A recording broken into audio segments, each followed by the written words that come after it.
G'day guys, welcome back to the channel. My name's Pierre and this is Where in the World is Pierre. I'm in a little town called Boisdale, B-O-I-S-D-A-L-E. I like to go to old towns in my area and check it out and see what it's about. I've been living in Gippsland for 44 years and I've never really travelled to the towns around my area and where I live. And now I've got a channel that I can share my bloody flies, share my experiences with, and share it with you. I don't know anything about the town when I go there. I don't do the research. I am not a historian. I just love checking things out for the first time and just hopefully seeing something that's a bit interesting. If you're interested, stick around. So right now I'm in a little recreation reserve. There's a public toilet. That's where my car is, if you can probably see that in my video. That is Ray and Mona Bridson social room.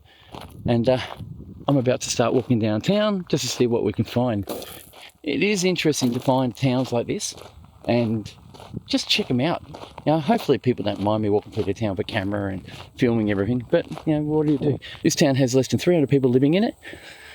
And I'm sure they all know each other and they're going to wonder what this bloke's doing walking through the town with a camera. And hopefully I'll get to see something that's interesting. Oh, geez, those flies. The flies are going to really drive me nuts today. So what we got is basically a little town that has less than 300 people living in it. It did peak at about 470, 480 people in the 30s. And then just dropped because, you know, there was droughts and all kinds of things that went wrong here. I did read up about a little white church that is now a home. I think this is it here. It was sold not long ago, probably 2022 or something like that. I'm not really sure. Don't quote me on that. This little church here is just a home now. Someone lives here. They kept the outside looking like a little church, but they've really decked out the interior as a more modern home. The houses are mostly original and they look very, very like it too. So, Uniting Church Building, 1921.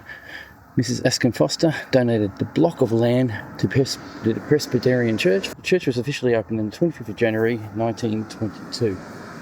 That's it there. I hope they don't mind me filming their now home. But that's it. It's been around for a very long time. So I like that people put history in. So another house is not so old. This one looks like it's maybe 30s. And this definitely is like 70s.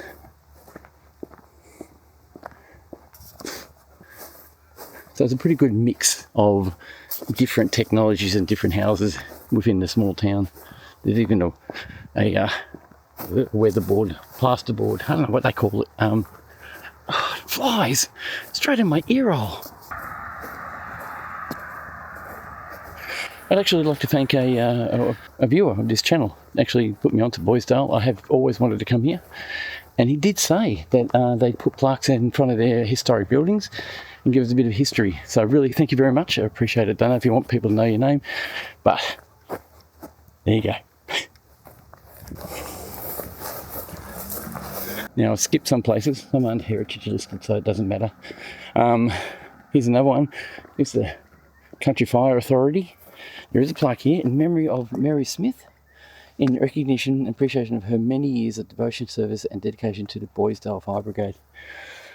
I don't know if there was an older building here. If there was, I'll pop a picture up. Look how old this place is. Wow. This is the Boisdale General Store. Up here, I wonder if they're open. Australia Post.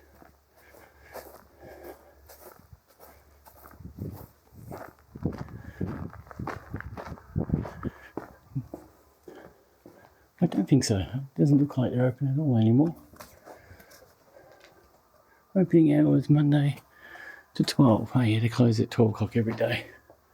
I tell you what, these flies are really driving me nuts. There's so many of them, it's crazy. Number 10, the original butcher shop and residence circa 1910. The first butcher in Boisdale was Mr. W. Stutchberry, followed by 2011 by Mr. Fuller. Business was sold in 1916. 2011, I'm getting the dates wrong because all these flies are flying into my face. John Tattison, who operated the business until 26, in Sons Court. Continued operation of business until 79. The butcher shop became the general store and post office, which I'd say that must be what they're talking about. I'll get a wider view. That's awesome. Original workers' cottage, 1908. Thought to be the earliest concrete block constructed house in Victoria. The cottage was built in blocks, remaining following the construction of two-storey... Okay, sorry, I'm shooing flies away from my face so I can talk. Construction of two-storey arcade of shops. Okay, so they're saying that it was built from blocks that were remaining from a construction of a two-storey arcade of shops in Maffra. And here's another old house. Not that it's that old, but I think they've had some add-ons placed on it. Let's see. Original workers' cottage. Also built concrete blocks remaining from the following construction of the two-storey arcade shops in Maffra. Later years, cladding has been used over the original blocks. I can hear someone talking. Look, nice brick house. This looks like it's original as well. This one is the original workers' cottage, circa 1907. Tenders will be called to construct the three. Wait till cars go by. Tenders were called for construction of 3 brick cottages in 1907 with Mr. S.P. Ashton as the architect of the Mr. W. Dennett as the builder. The cottage originally built to house a Chinese... The cottage was originally built to house cheese and butter factory workers and their families between the residents of Williams. Scott, how cool is that? And a dog here. We always get a dog that's barking. Check it out. Hello. What's your name? Hello. It's all right. I'm not going to hurt you. 1907, another college design by Ashton. Same sort of cottage idea. What's your name? Good boy. Good boy. It's all right. So this one says blacksmith and wheelwright circa 1907 again. It was about the same time. See the brick. Seems like it's all the same brickwork.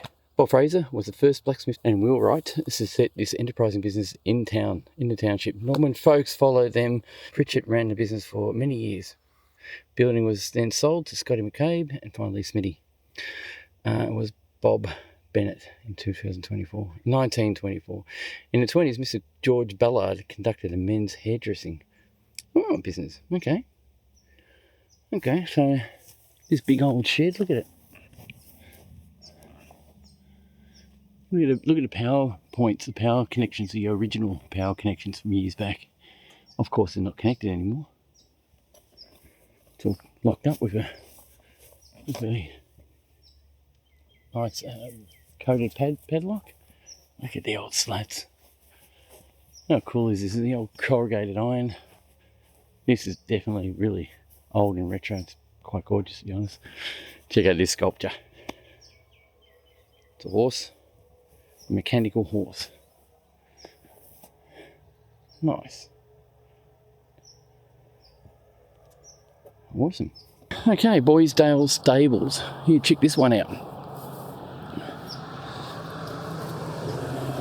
Boisdale Stables, circa 1901. Originally, 2 stable buildings were constructed by Mr. A.M. Foster to support the cheese and butter factory, same thing.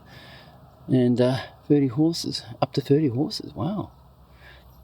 You can check the picture out. It's actually a brass metal picture. It's never going to deteriorate. This is great. Boisdale Heritage Plaques, an initiative of Boisdale District History Group, Boisdale and District. I just want to thank the Boisdale Heritage History Group for putting these plaques up and letting us know what this place is about and the history of the place. If you don't do it, it becomes less interesting.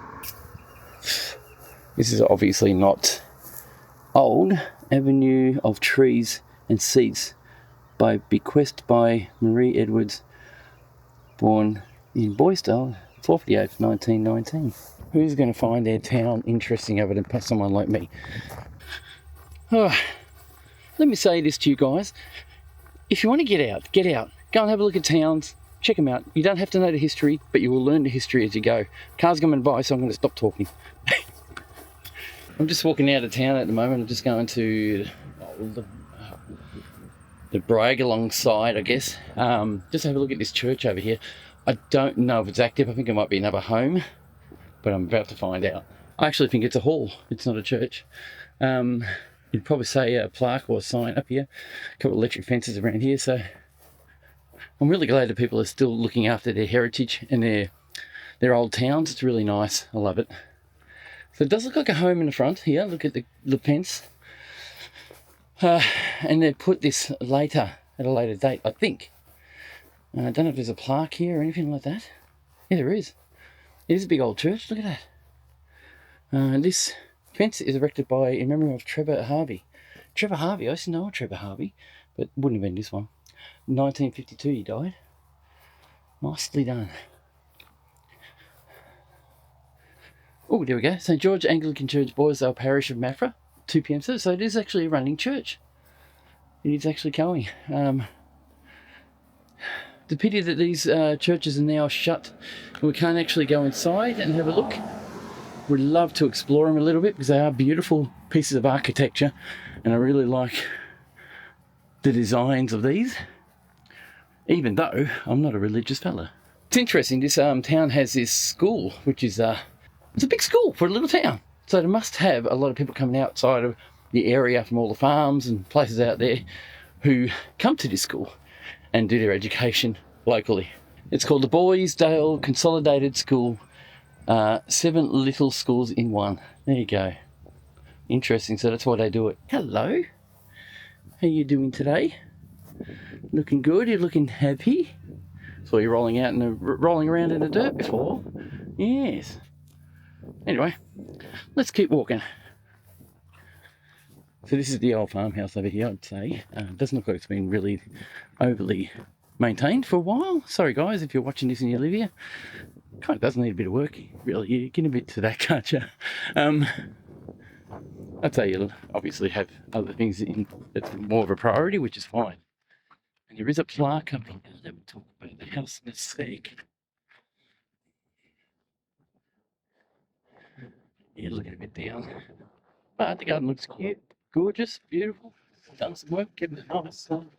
Obviously want to do some work on this one. It says early post office. Boisdale Post Office was housed in this building from 1914 with Mr. F.C. Waller as a postmaster.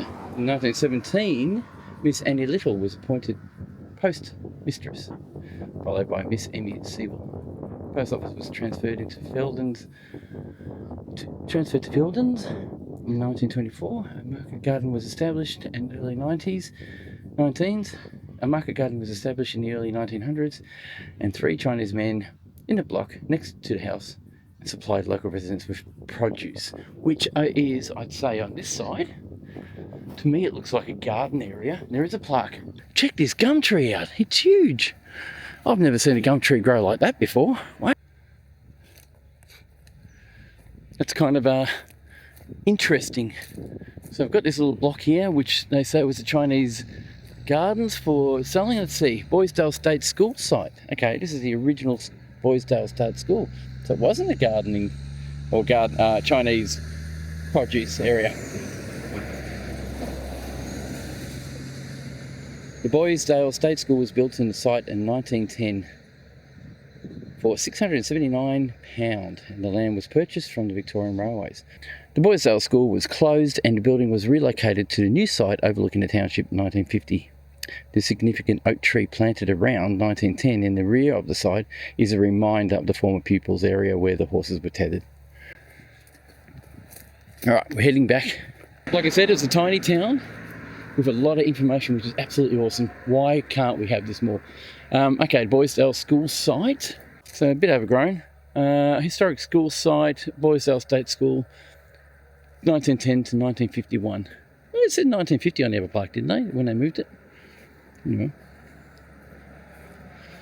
It's a nice little garden area. So obviously someone owns this it must be their home. But this is the Boisdale School site. And there's absolutely nothing in here. Just trees and bush and walking paths and a little bird baths as well. Nice little old house here. Someone's looking after this one nicely. It's a Boisdale State School head teacher's residence. Built as a residence for the head teacher at the Boisdale State School, which was located next door. It was also used as a teacher's residence when the school building was relocated to the Boisdale Consolidated School. Essentially, the building was carried out in 22, and it's huge. Obviously, someone lives here now. It's their home. It's really nice of them to be able to put a plaque there for us so we know.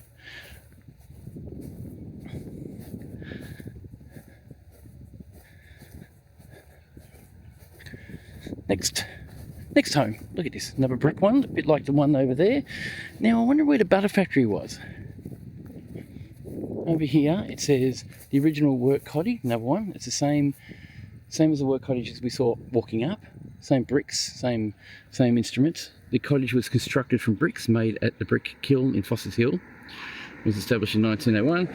Early residents were Ern and Nell Hawkins, who were married at the Boisdale Hall. Ern was employed at the cheese and butter factory as chief cheesemaker.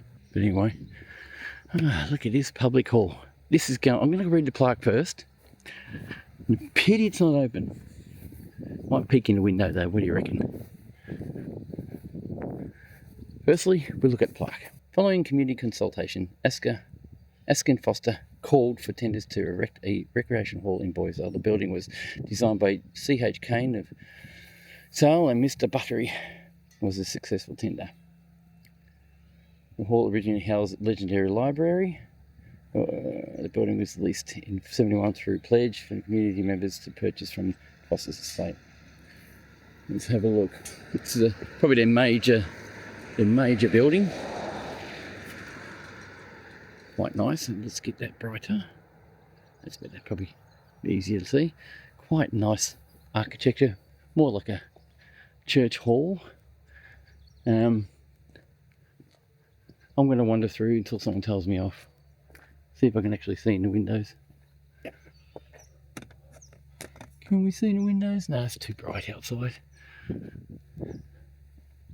Big old hall.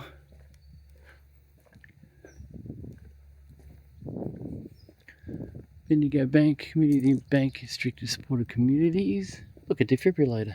That's what we need. Every place in every town. I know it's public, so I can look around. They've got a walking path right around it, right around the back. I wonder if someone actually lives here. I'm feeling a bit nervous now. I don't know if I'm meant to be any. Let's look here. It's inside. It's just one of the rooms. Little fireplace in the corner there. Look at that. It's pretty old. Awesome. I'm feeling a bit nervous. I don't think anybody lives here, but it kind of looked like it when I went out the back of the unit, back of the hall. And I'm just about to go into the other side footpath and check that out too. You can see up here, just up top, someone's watching me. That's where the power used to connect, that wooden board. Yeah, that wooden board right there, that's where the power connects now. And that's still old too.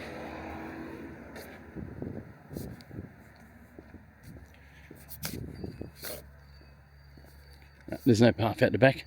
It's a little side building. That's a very lovely little hall, very nice. I'm glad I came. Alright, this one. This one is the residence for the Cheese and Butter Factory, circa 1907. Built to the Cheese Butter Factory. Original house was home of Mr. Powell, the manager of the factory, for 17 years. So here's its home.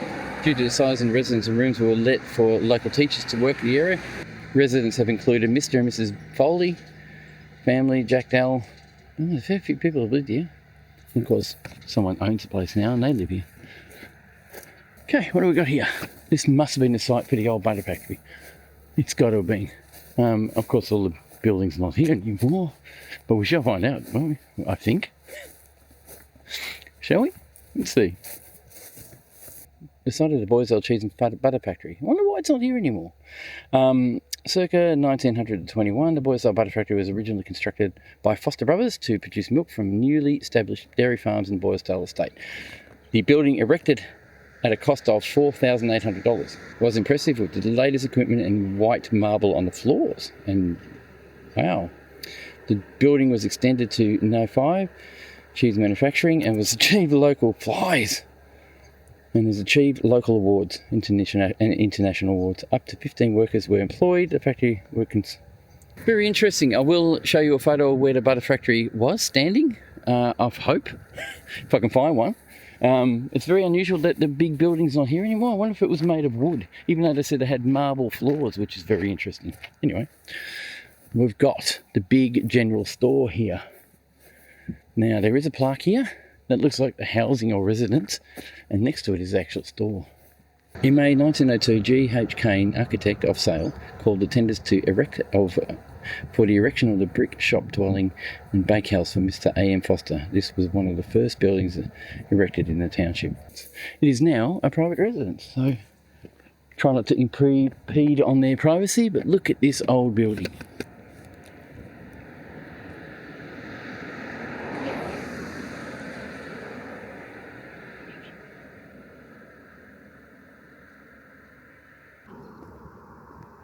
Boisdale 1902 General Store. That's what the sign says up there, even though it's really hard to read.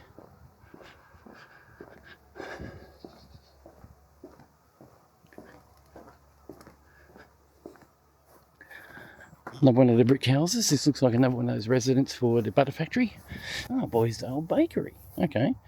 2002. 1902. And the brick cottage, 1904. So would you say that the bakery, nah, that looks too new, too modern. Nah, would have been here once, not here anymore. The bakery operated as part of the general store for many years, closed and was reopened in 28. So the bakery closed very, very quickly really, and became a residence, and that's all it is now.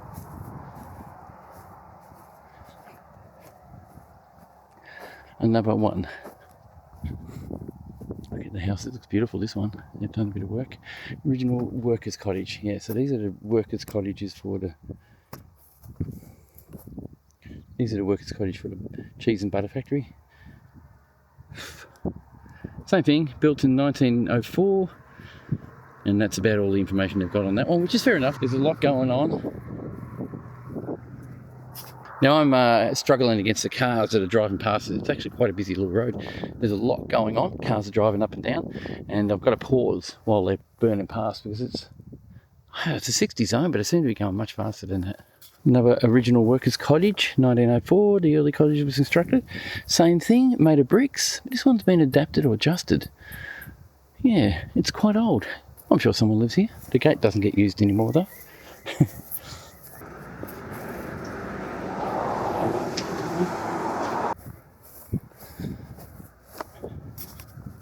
They've even got a nice little park, modern park. Looks pretty safe, like a little wood carving of a horse down there. That's awesome. I'll have to pop in there and have a look, baby. Maybe. Bloody flies getting in my mouth now.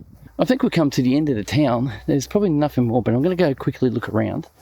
I might travel up and down a couple of the streets. I think there's residents actually outside in some of the back streets. So I'll have a look and see if there's any houses there to have a bit of history on it, and keep you informed. So it looks to me that the town is very, very historical, and the people are proud of their town, and I'm really glad that they put those plaques on. Thank you very much for that person who suggested this town. I really appreciate it. Really love the history in it, and I love seeing the retro buildings and the things that are still there, which is great. This place was built over 150 years ago, and it still shows that people care. Really good. I hope you got something out of this. I did. I certainly enjoyed it, and I really love getting out and about and doing this stuff. It's really good. Thanks, guys. Thanks for watching. Thanks for your attention throughout this whole video, and I appreciate it. If you like what you see, give me a thumbs up. Pop a comment down below. If you live in the area, let me know, and we shall get to the next town. We'll see you soon.